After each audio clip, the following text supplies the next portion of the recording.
This podcast is sponsored by nobody. Hey dudes, welcome to Splat from the Past, the only 80s themed horror sci-fi show where things can get totally radical. I cannot tell you how friggin' excited I am for today's guest. I have been a fan of hers since I was a kid in the 80s. I've been trying to get her on here forever, and it's finally going to happen today. I'm going to be talking to the gorgeous, the talented Tamara Mark. Tamara, of course, was in the 1985 cult classic Fast Forward. She'll be my second guest, I think, from that movie. I know Tracy Silver was the first one, but I think overall she'll be my second. And, you know, she was a dancer on Broadway, and she went on to do Fast Forward. She guest starred on Cheers and Starman and The Hitchhiker and the Twilight Zone reboot, and she played Robert Englund's wife in Wes Craven's New Nightmare. And we're going to talk about a lot of that stuff today, but we're also going to talk about her documentary she has out. She has two autistic sons, and this woman is a soldier. She is a saint. She gave up her life and career for her two sons. And I watched this documentary on YouTube recently. It's called Beyond. Check it out. It's a feel-good movie. You know, there's sadness, but there's also a lot of uplifting feel-good about this movie, and just the way that she raised her two boys, and she's still doing it even in adulthood, and she gave up her life and career for them. It's just so inspiring. I mean, I get really emotional when I think about it. And it's going to be just a pleasure and an honor to talk with her today. I can't wait. So yeah, here is my interview with Tamara Mark.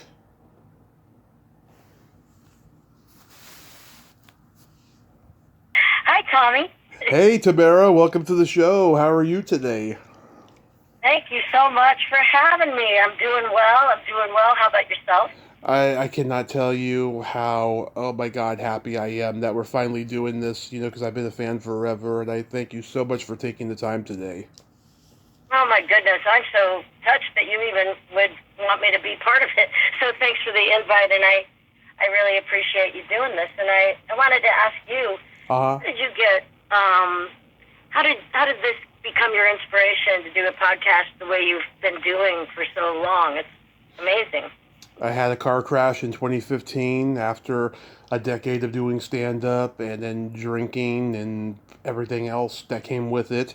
And listening to Mark Maron in the hospital just inspired me to start my own. And it took a few years, but then I started it in 2017, and I've been doing it ever since. Wow. That is so cool. Congratulations about that. I know it's a lot of hardship to get the things we have to do. That's important sometimes. Yeah, thank you so much. So let's start with Beyond. I loved this documentary. You are a super mom. You are a soldier, I will tell you. The way you gave up your life and career for your two sons is, no pun intended, beyond commendable. And you deserve a Mother of the Century award. You really do. Yeah. Oh, God, that's so kind of you to say. I just feel like, you know, when you're given a gift, you got to grab it, and they're my gifts. So Yes. it's not easy, but it's been a blessing. It's a backhanded blessing because it's made me a deeper, more loving human. So what made you want to make this documentary?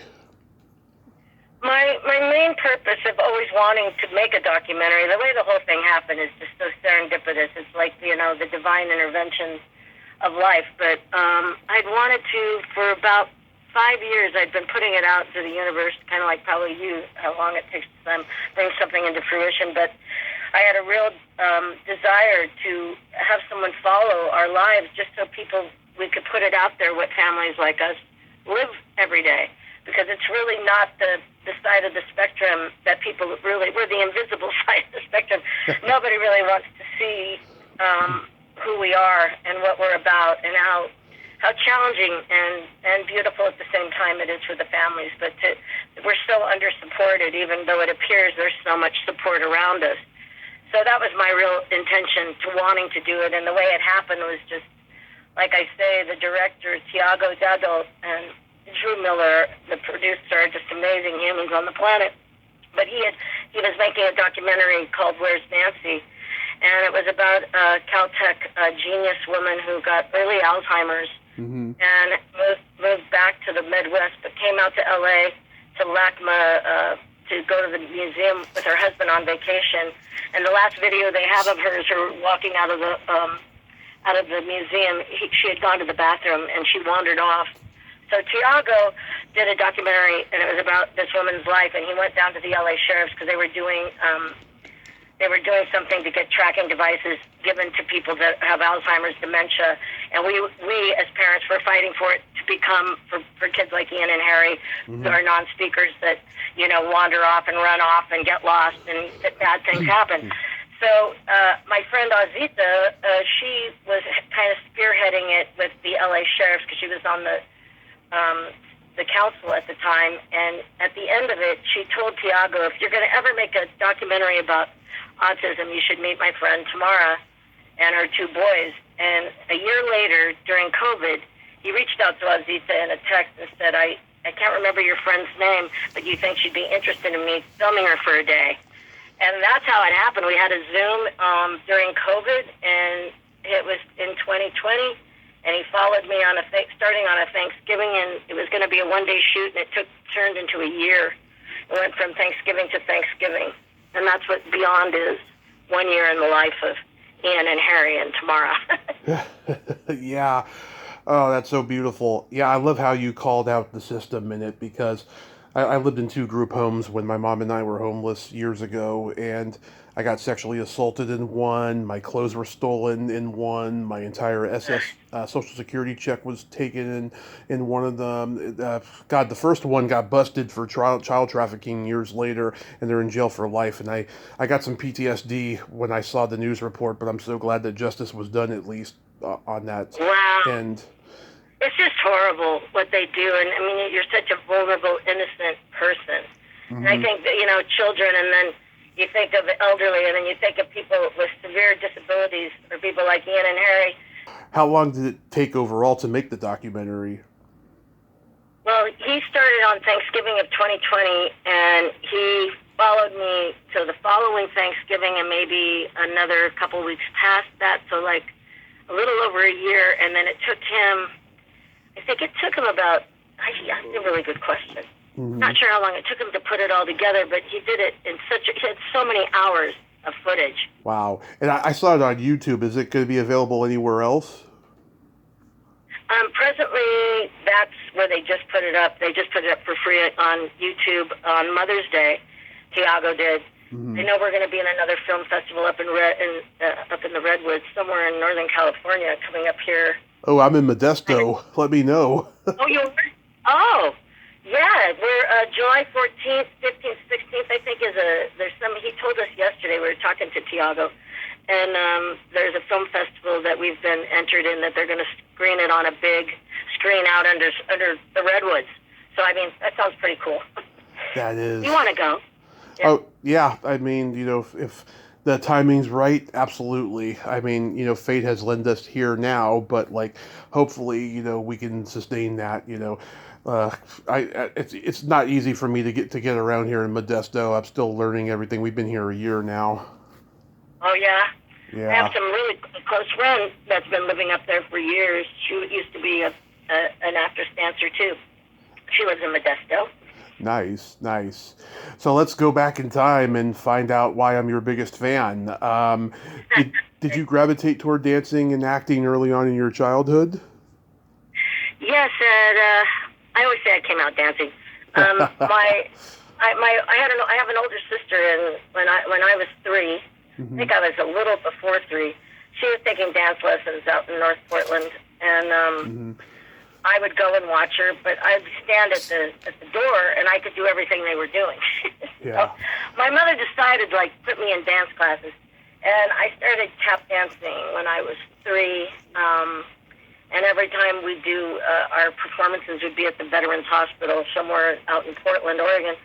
And I was so little, but they would single me out. People would come and talk to my mom. Well, would your daughter be willing to be, the gypsy's daughter and the gypsy? I was being asked to do musicals all the time. but I was really shy, believe it or not, and I had the reason why I liked dancing was I didn't have to talk. People will laugh about that now because I talk all the time, but I was extremely shy as a child and didn't even like to talk on a phone. So dance was really great for me because it was an expressive art form where you didn't have to speak. But life had its way. I started, I was in choirs all through school, and even though the people at Beaverton High School wanted me to be the leads in their musicals, Dr. Erickson, I couldn't do it because my dance instructor, Anita Pianovi, I was like her lead in all the ballets in my high school years, and she'd do it exactly at the same time as the musical. So I never did musicals till I landed on Broadway. So it was another serendipitous thing. But dancing, singing, and I used to always act like I was acting, but didn't really start acting until I did it professionally. You still seem shy. I think that a lot of shy kids grow up to be more outgoing and louder, but there's still like a hint of shyness, I mean, because it seemed like, the last couple of years that I've been trying to get you to come on, you were just like, it seemed like you had this feeling of like, I'm shy, Yes, and I was like, why would you want to interview me, Tommy?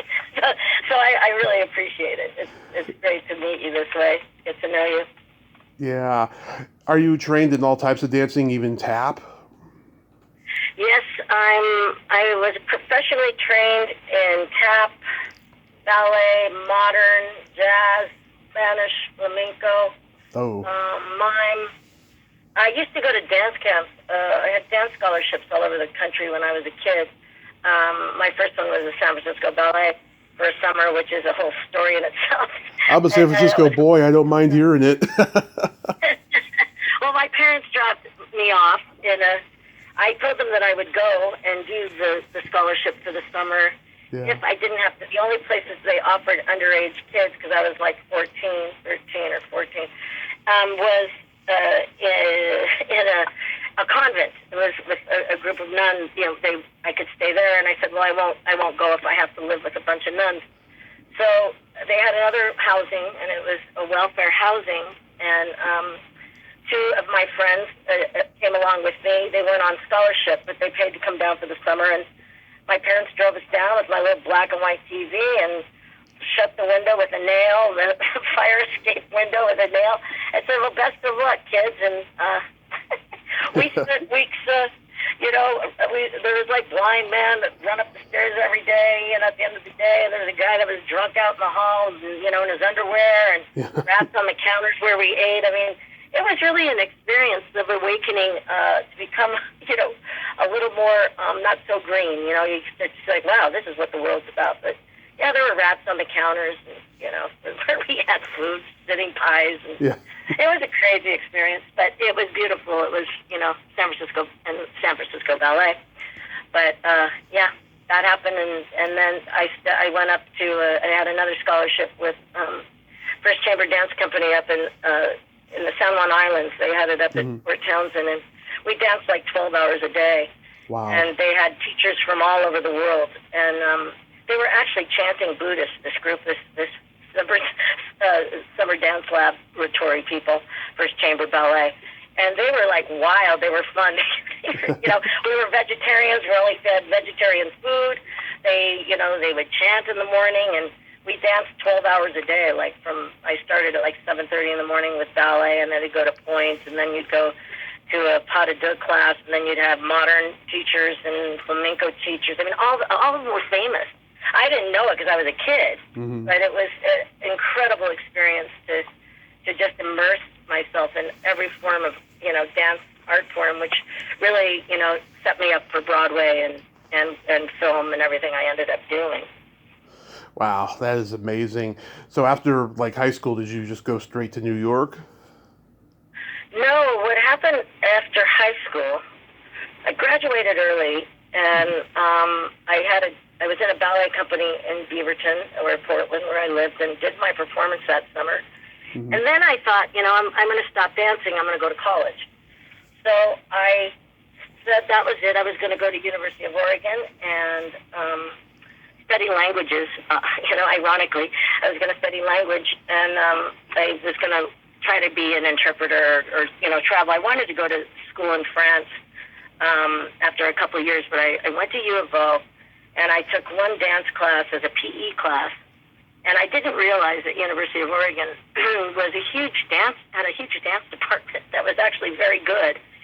And Susan Zadoff, who headed it at the time, was standing at the door of the room where we had our PE class. It was actually the ballet studio.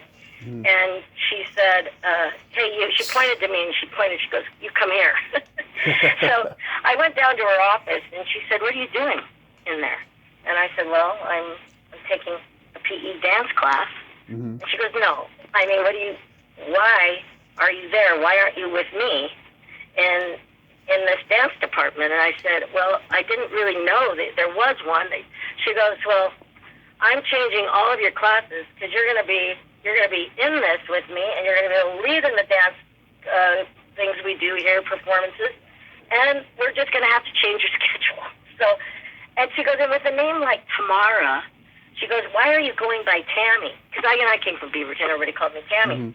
And when she said my name, Tamara, my soul vibrated. I went, that's the pronunciation of my name. So from that moment on, I became Tamara instead of Tammy. And she put me in the dance department. I actually became a faculty at the University of Oregon as a freshman, and I taught jazz for the first time to grad students. Oh, nice. And they were going to pay me to go through college, but that summer, she said, Tamara, if you've got to get to New York, because really you should be on Broadway. And I didn't know why she thought that, but anyway, that summer, I think I went to New York the next year for a bit, and it wasn't the right timing. Like, I stayed just a few months. It just didn't work out. So I went to Florida for a while, lived with my older sister, and ended up coming back to Portland. And that summer, I went and saw a chorus line in our hometown of Portland. The First International Company was traveling for the first time around the world and around the country, the national and international companies. And I went and I turned to my mom and I said, Mom, I can do that. The next day, my friend said, well, you have an opportunity to audition for it because they're having an open call. I said, oh, that's just a publicity hype. But she talked me into going, and I ended up being on the news that night. They interviewed me after the audition. And 2 weeks later, I'm sitting by our little pool in our backyard with my then boyfriend, and I heard the phone ring, so I go into the house and I answer, and this person just starts this spiel about, oh, I'm so-and-so from First International Company of a chorus line. I'm the manager of blah, blah, blah, and we want to hire you. You have to leave in 5 days, and you have to fly to New York, and then your first... She was like, whoa. I said, who are you? And I go, come on, who's pulling my leg? She goes, I'm not pulling your leg. This is for real. So I opened the glass sliding door, and I said to my boyfriend, I said, they're telling me that I've got a job with the chorus line. What should I say? And he said, say yes now. You can always say no later. So that's why I said yes. And the rest is history. I mean, I flew to New York and got my wardrobe fittings, and then was flown to my first city was Vancouver, British Columbia. And at this time, the show was like the biggest Broadway show to hit, the world in the United States. This was 1978. So it was a huge, controversy. I mean, in cities like Oklahoma or the Midwest, they would picket us because there were homosexuals, there was swearing, there was, ethnicity. Oh, yeah. It was way ahead of its time, and it was so brilliant. And it was so fun. And to be like a baby in the show, there were a few of us that were younger than some of the others, and it was like a paid-to-learn experience with some really incredible human beings. To this day, it's one of my highlights of my career. And we just had a reunion recently, and I missed the main one, but I did with some of the girlfriends. We had dinner, and it was just like yesterday. Like, we'd seen each other, last week. Yeah. Amazing. Were you ever considered for the movie? Did I what? Were you ever considered for a chorus line in the movie? Yes, it's an interesting question. I was doing Fast Forward at the time that it was going on, When we were in New York, I saw Leslie Ann Warren. She was with the choreographer at the time. I forgot the guy's name that did the choreography for the film. But he and she was getting out of a cab, and I was walking by, and I was like, oh my God, it's Leslie Ann Warren. And then I heard about the movie being done. So when we got back to LA, we were still rehearsing the movie, fast forward, and my agent said, Richard Attenborough wants to audition you, and Sydney's allowing you to do it at this thing. So I auditioned for Diana Morales. That was the part that they thought of me, because at that time I had dark hair, and I think they had the other people pretty much in place. And I remember doing the audition and Richard Attenborough giving me a kiss on the cheek after it was over. And I remember Sidney Poitier's daughter, Pamela Poitier, was kind of our house manager because we were kids. You know, a lot of the kids were really teenagers in that movie, not me, but they were. And she said, well, she goes, Richard Attenborough wants your ass, but Sydney's got it. So Sydney wanted to discover me. And so I didn't get that film because Sydney really wanted me to be his, you know, put me out to the world as because they were literally simultaneously overlapping in filming. So I would have had to leave fast forward early, and Sydney said no. Yeah, because I know Jan Gann Boyd and Yamil Borges and Michelle Johnston. She wants to come on the podcast, but the strike happened, so hopefully it'll happen. But God, that was such an interesting, magical time to be a dancer on Broadway and then transition into movies. It was like in the 1930s and 40s when you'd be a dancer, chorus girl on Broadway, and then get into Hollywood movies. Like Eleanor Powell, you know, she had a career like that. Now, if any of you have anything in common, it's that you all left the business after like 5 years of doing movies or something, maybe even 10 in some cases. And there should be a documentary about it, because it's like a career that doesn't last long, going from Broadway dancing to movies. Yeah, well, I think it just is people's personal journeys. You know, I mean, some people go on and stay with it forever, like Shirley MacLaine, or, you know, there are people that continued on in doing those things. I just think there are those of us that are handed a different experience in life that opens us in a way that, you know, the passion moves to another area. Absolutely. But, you know, I think, because I think that I could have remained acting. I mean, you know, I wanted to. I mean, I continued doing voiceover work to this day, but I had to, like, put things in order for the boys, because they needed me 24/7. They still do. And On Your Toes, you were there the whole run? I was there from the very beginning, yes, with Mr. Abbott. What a character, what an amazing man. Yeah. And I was there till the fast forward started. I got fast forward the day I arrived in New York for the first filming of the scene at this plaza where we're in our high top tennis shoes dancing.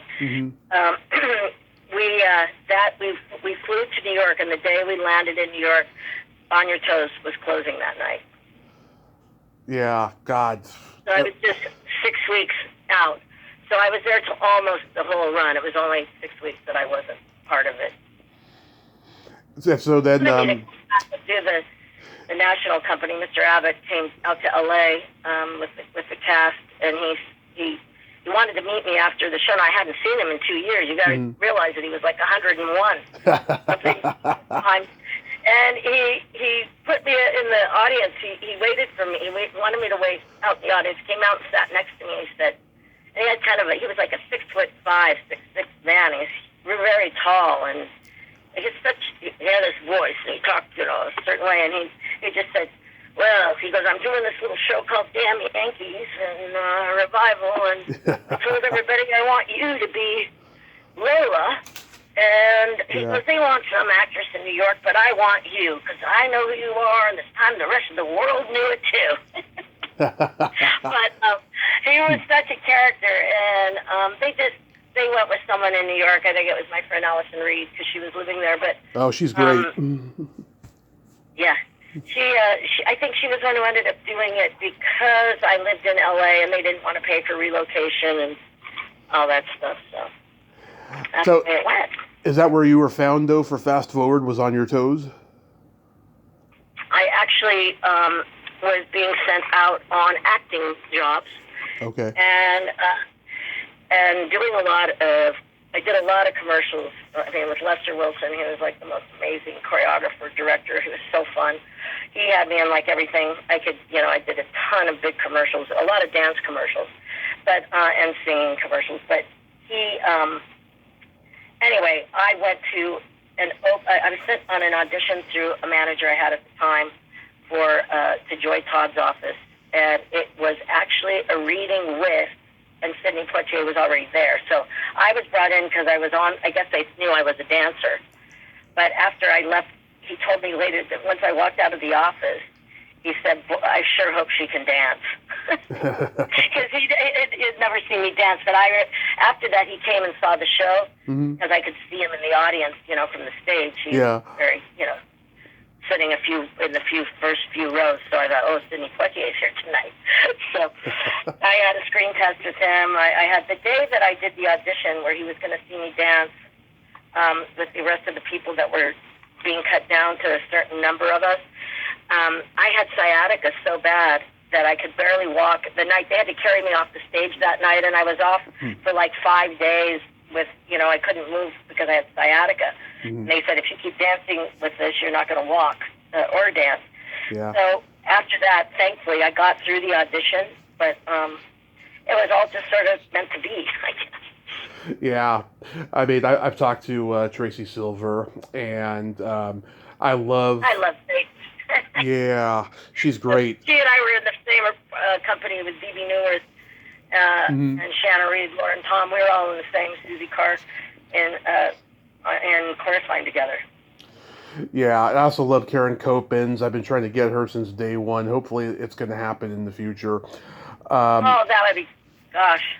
Yeah, I mean, I love everything she was in. She was in Once Bitten with Jim Carrey. She was in this bad matinee serial parody, Jake Speed, that I love. I mean, she's very talented. I remember. Yeah. I remember I used to run into her commercial auditions in L.A., but I never really knew her that well because we didn't really work together, even though we were in the film. We had different days we were working and different. She wasn't a dancer; she was the actress in it. So I remember she did a Seagram's commercial where Bruce Willis is hitting on her, and she ends up being a lesbian. That's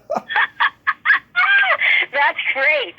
Yeah, it's on YouTube. Is it? I'll have to. Yeah. Oh my God, that's great. That's so funny. Tell me about Sidney.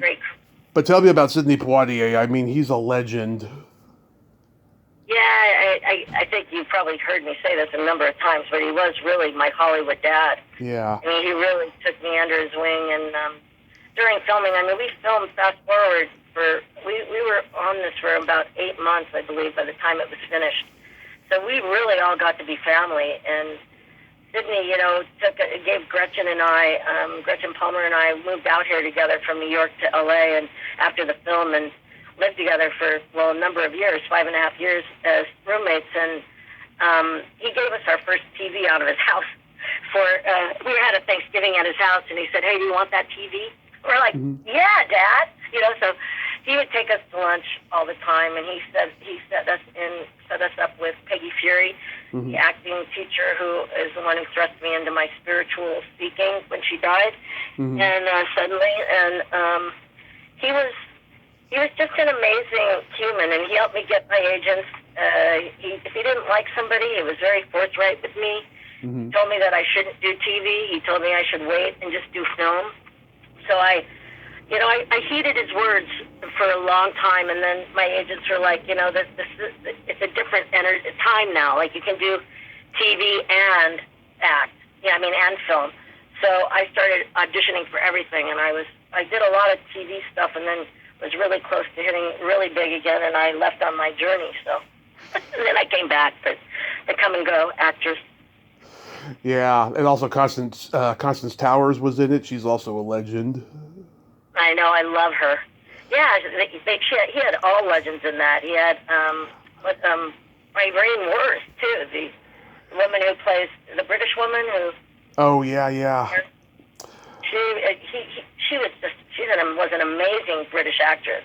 He really did get he called them all in, all his friends. Yeah, it's funny. I was born in '83, and my brother was born in '73, so he recorded everything off of HBO. And I have a memory going back to I was a year old when it comes to watching things. I remember in '86, '87, '88, I was just watching Fast Forward and the Break-In movies and every Yeah. every raunchy teen sex comedy movie. I mean, everything. He taped everything. I love it. Yeah. It's so fun. Yeah, it was a fun time. There were a lot of fun dance films, and it's funny because Sydney and Harry Belafonte, were really good friends, and so Harry did the Break-In movies, and Sidney Poitier did the dance. And I thought he did Beat Street. Movie, but I thought Belafonte did Beat Street. He was competing. What's that? I think Belafonte did Beat Street, not Break-In. Oh yeah, that's right, Beat Street. Yeah. Right about that. Yeah, he did that, and I think they were just always sort of in a chummy competition with each other. It was just cute. Oh yeah, they're in the same age group. They both pioneered. They were they were the first two African American men after James Basquiat to be the leads in Hollywood movies. Yeah. I mean, I remember being a little girl just falling in love with them, singing "To Sir with Love." Oh yeah. I mean, he was. And In the Heat of the Night. Oh God, that's a great movie. Yes. And Guess Who's Coming to Dinner? Oh, love those movies. Oh man, yeah, I know. He's just so good, and he was so down to earth and so humble. I remember we'd be in New York shooting, and on down at the, in the Hell's Kitchen area in the 50s of, Broadway used to be a lot rougher in that time than it is now, but everybody would be coming up to him like, "Hey, Mr. Sidney P, it's too late to be in your film, your picture." He's like, "Oh, I'm sorry, we've already cast it all." But he was talked to everybody. He spoke to everyone. He was so nice. I'm trying to remember. He's a legend. He deserves the honors that he received because it was not BS. It was. Yeah. It was true. He was who he presented himself to be. I'm trying to remember. Did you work with Sam McMurray? Yes, I did work with Sam McMurray. Yeah. But he was a really nice guy. I think I worked with him also on a couple. He was at my voiceover. He was with DESD too. I used to see him on VO stuff a lot. Yeah, and I'd see him. Yeah, I'd see him around town. What a nice man. Yeah, but I gotta tell you, every time I see him, I think of Raising Arizona. He's this lewd, obnoxious boss of Nicolas Cage who ends up being a cuckold swinger. I was just on the floor when I got old enough to understand the joke. Oh my God! Everything I see him in, I think of that. You typecasted him. That's funny. Yeah. Yeah, that was a good movie. That's funny. How's the Starman experience? Oh, that was when I first moved out to LA, and I had finished the movie, and it was one of my first gigs that I got, and it wasn't a big part, but he was really nice. The guy playing Starman, I forget his name, for the TV series. Robert Hayes, sweet guy. I've met him. Sweet guy. Yeah, what a nice guy. Really nice guy. It's been a long time that I've even heard his name. But yeah, he was super nice. Really, really nice. And you play a cute secretary that Hayes, he backs away from because the previous secretary slapped him and she knew him. Oh, that's funny. Glad you remember. God, I don't even remember. I knew I was a secretary. It's on YouTube. That's why. Thank God it was there so I could see it. My great uncle Michael O'Shea was the cameraman on that show. Oh, you're kidding? No. No. I always loved cameramen. I mean, the camera crew and the electricians, because the crew always makes the experience fun. It takes a special kind of person in general to be in movies, but cameramen, they have amazing patience. I don't know how they do it. They do. I don't know either. And the hours and hours and hours. That was the only thing I got. It was hard to sit in a trailer or just to have to wait to do what you want to do. One thing I liked about doing something live, which you being a stand-up, you get it instantaneously. You're doing it, then it's over. It's not like you're sitting around. You do the show, it's done. Yeah. You're one of my favorite episodes, and I do mean this sincerely. One of my favorite episodes of The Hitchhiker. I used to watch that show when my parents were asleep. I love it. That was what an experience that was. Wow. Dean Paul Martin and That was like his last role before he died. yeah, it was. It was. He and I together. Yeah, that was. We became friends. Yeah. Wheeler Nicholson. He and I. When we got back to LA, we were like the Three Musketeers. We were going out to eat together. I have a great story about him. Go ahead.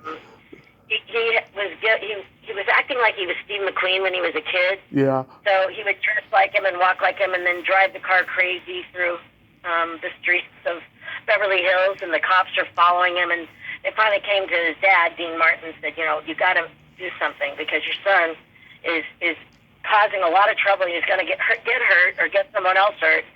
So Dean Martin spoke to Steve McQueen and said, Steve, can you come over and help me out here because my son wants to be you. And it's becoming a problem because he's driving through the streets of Beverly Hills or whatever. Yeah. So the story is, Dean Paul tells me this. He walked to his dad said, go get the door, would you? And so he's walking dressed like Steve McQueen, right, with this collar, the blue jacket up or the jacket. He goes, and I'm walking like the Steve McQueen walk. And he goes, I open the door, there's Steve McQueen. And he goes, Steve McQueen said, can I talk to you for a bit? And he took him for a ride. Like, I guess he's in this Porsche that he had. Yeah. And the story, when Steve McQueen died, he left that car. He told him on that day, if you do what your dad says, I'm going to gift you this car. When you're at the right timing, when it's the right time, this car will be yours. he got it. So he picked me up one night to go buy Dana. We were going to go buy her a birthday present, and we were riding in that car. Yeah. The car of Steve McQueen. You have that great line. He says to you, what sign are you? And you say, over 1 billion served. Yeah. I love that line. It was so great. And then she's revealed to be a Gemini, like me. Oh, that's funny. You're a Gemini. Yeah, my birthday was last week. Yeah. Happy birthday. Thank you. Yeah, she's... you remind me of Madonna in this, just the way you had your hair and that street smart attitude. It's so funny you say that because they used to, back in the day, it's weird. Sean Penn studied with Peggy Fury, and he was married to Madonna for a short time, and I remember getting in an elevator, and Madonna and I and Sean Penn, we'd been at the Beverly Center at a movie. We came out at the same time, we're in the elevator, and everybody's like going, oh my God, that's Madonna and Sean Penn, right? So I didn't realize she's like so small. I mean, she's like 5'2", like she's really tiny. And I was towering over both of them, and I'm not even that tall. But it was just a coincidence. But people used to come up to me and think I was her and want me to sign her autograph, and I'm like, I don't look like her. Yeah. But maybe it was the hair, the hair and the attitude. It was perfect, yeah. When you were in Peggy Fury's class, did you know Marie Lauren? Marie Lauren? Yeah, okay. Short, very sexy Canadian French girl. She had short hair back then, and she has a very thick accent, and she loved Peggy Fury dearly. Wow. I don't know. We might have been in different... She was married to Patrick Hauser for a while. Okay. I mean, there were a lot of people in her class, but the advanced class, she had 3 different levels. So Bill Traylor did the two lesser advanced, and when you got then you get to Peggy. So she had some people that for a long time, I came in there in the end of 84. 85 was there till she died. I stayed a short time after she passed. Oh, she got there before that. She was there with Penn and Cage and Depp and so many people. Wow, yeah, no, I never did meet her then. No. Yeah. I only met Sean at the memorial, actually. We had a lot of, Nick Cage, Kate was in our class, and Meg Ryan was in my class, and Meg Tilly. John Philbin. Huh? Was John Philbin in your class? Yes, John Philbin was in my class. Matthew Asner was in my class. Matt, yeah, I've had him on. It's a small world. Yeah, everybody knew each other back then. Yeah, exactly. And there's just a lot of really nice people. it was just a really cool time. It was sort of like you can't capture it again, you know. Yeah. It was a special group. You were on the Twilight Zone reboot. It was a joyride with a stolen luxury car. That was fun. Yeah. That was fun. Yeah, you have another great line in this one. You're like, this is bigger than my whole bedroom. And then you got shot and wounded. Yes, oh my God, and Rob Nepper was my boyfriend in that. Yeah. The kid from the one about the vampires was in it too. What was his name? Oh, Brooke McCarter. Mm-hmm. Yeah, there's him. There's Heidi Kovac. Yeah, that's right, Heidi. Yeah. God, you're giving me a blast in my past. Let's see. I don't remember this particular episode of Cheers, but you were on it. Yeah. I was on a couple of them. I was on a couple of them. One where I played Martha and had to kiss. It was funny. It was just a funny bit. It was, hanging out with the crew, hanging out with those guys. It was really fun, and I knew BB because we were on Broadway together. We were we were in dance classes in New York, and we were in our first show, a chorus line together, and we were both understudies for a time in that show. So we shared. Yeah, Jan Gann tried to connect me with BB, but it didn't happen, unfortunately. Yes, she's a busy lady. Yeah, like people have told me, the cast of Cheers, as funny as they were very serious. They took their job seriously, but then once the lines came out, the laughs came. Yeah, that's exactly right. And in fact, when I was doing it, the electrician guy, I think he was, stage manager, one of them, he looked at me, he goes, "Who are you?" And I go, "Oh, I'm Tamara Mark." And he goes, "No, I mean, who are you?" He goes, "This cast never sits down here all day long during, the week of rehearsals and all that stuff. They're hanging out with you." And I'm like, I think it's because we just all clicked. It was like, and he ended up winning the Tony. I mean, the Emmy for the first time on that episode of me being Martha, playing his girlfriend. Mm-hmm. He won. Ted Danson won for the first time after 9 years or something of being nominated. Oh yeah. He thought after that was his lucky person. Yeah. You did one LA Law episode. I've had a couple of people on from LA Law, Michelle Green, Susan Rutan. Was that a good experience? Nice. Yeah. Yeah, that was a fun experience. Right. Yeah, I worked with Kevin Spacey. Oh God. Yeah, and that was before. Yeah, this is when he was coming off. His career was starting to really go into big. And David Kelly had come back and written this particular episode of LA Law because he hadn't been writing a lot of them, but he came back for this, and Louise Valance and I were like the Robert Palmer girls to Kevin Spacey. He was like this wacky singer. We were his backup singers. And we it was fun. We just sang like by near Beastie Shane and in the office of, the LA Law people. It was hilarious. And he was really good in that episode. He was kind of nutty and, and we were just his girls, like his Robert Palmer girl. Sad what happened to him, but yes, I worked with him. How did A New Nightmare come about? Through my agents. But I also had met Marianne Maddalena, who was Wes Craven's #1 producer. She's an amazing woman, and we met at something called Kindred Spirits. Lynn Lear, which is Norman Lear's second wife, she would have these teas with Marianne Williamson well, you know who Marianne Williamson is, I suppose. Oh, yes. And A Course in Miracles, and then she's run for president.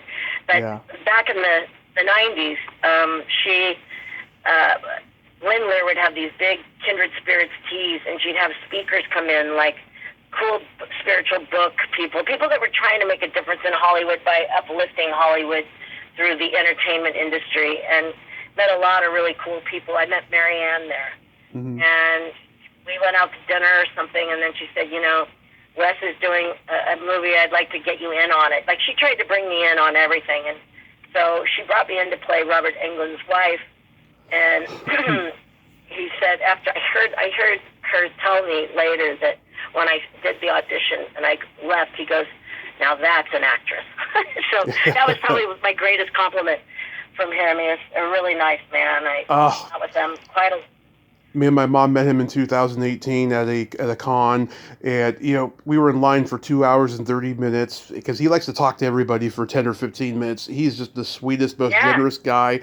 We had a great talk, and I got a photo op with him. I've used it as my logo for the podcast, and just he and I have the same birthday, June 6th, and I told him that, Really? Yeah. Wow. That is so cool. He was the nicest man.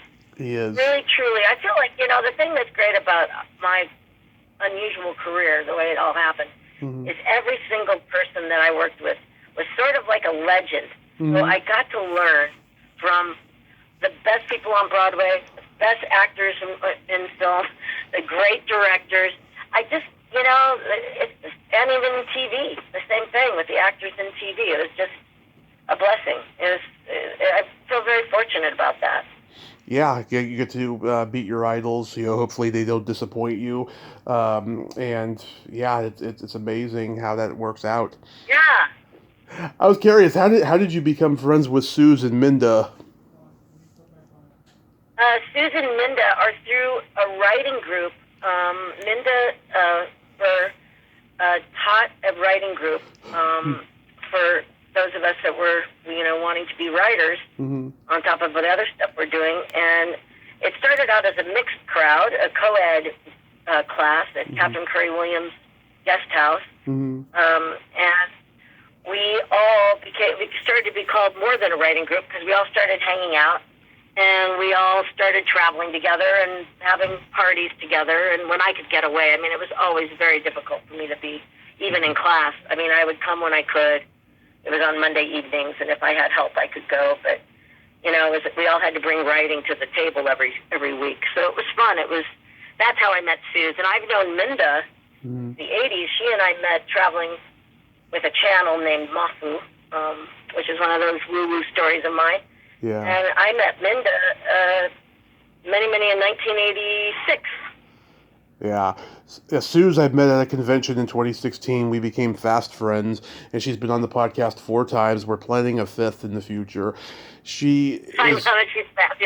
She's an amazing person. We can talk about anything, and we're so comfortable with each other from the first moment we met, because we were Facebook friends for a little bit before we actually met in person. And I hadn't even started my podcast yet at the time. That's the funny part. Wow.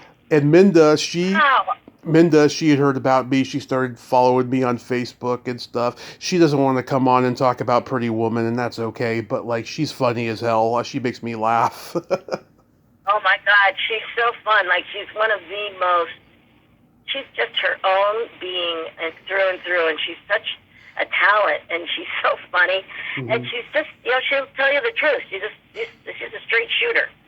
That's what I want, and I'm a straight shooter as well, and I love that.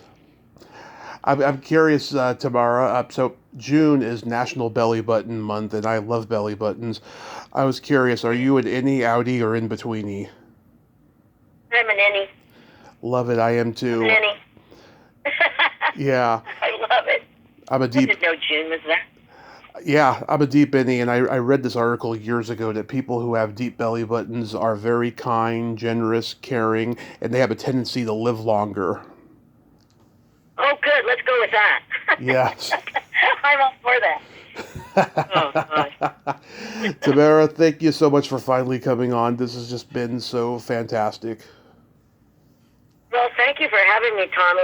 It's wonderful. I apologize it took me so long, but it's just what it is. And if I just say at the end of this, if people come to our BeyondRanchFoundation.org page on Facebook or our website or Instagram, please follow us, because we're trying to build futures for people like Ian and Harry. And we started a nonprofit due to the film, the Beyond film, and I hope people take a moment and go to YouTube and watch it. It's a documentary, and show some support that way for a population that needs a lot of it. Absolutely. And congrats on getting married. I know that you're going to be just the most gorgeous bride. Oh, you're very kind, Tommy. I'm just glad I finally got to hear. I mean, I've heard you. I just haven't, met you physically yet. But we will one of these days. We will. We You're in will. the depth. Yep. You have yourself a great rest of your day and be safe out there and take good care of those two boys. Thank you, Tommy. You take good care of yourself too. I will. Thank you. Okay. Thank you. Bye-bye. Bye-bye. Well, there you have it. Tamara Mark, ain't she a sweetheart? Oh my God, another dream had been fulfilled. I just love her. She's so awesome. Go check out that documentary Beyond. It's on YouTube. Go catch the screenings. Follow Tamara on social media, on Instagram and Facebook and all that stuff. And I think Beyond has a website that was mentioned. I think go check all of that out. Well, until next time, this is Tommy Throwback Kovac saying there's no shame in living in the past because the present sucks. Later, dudes!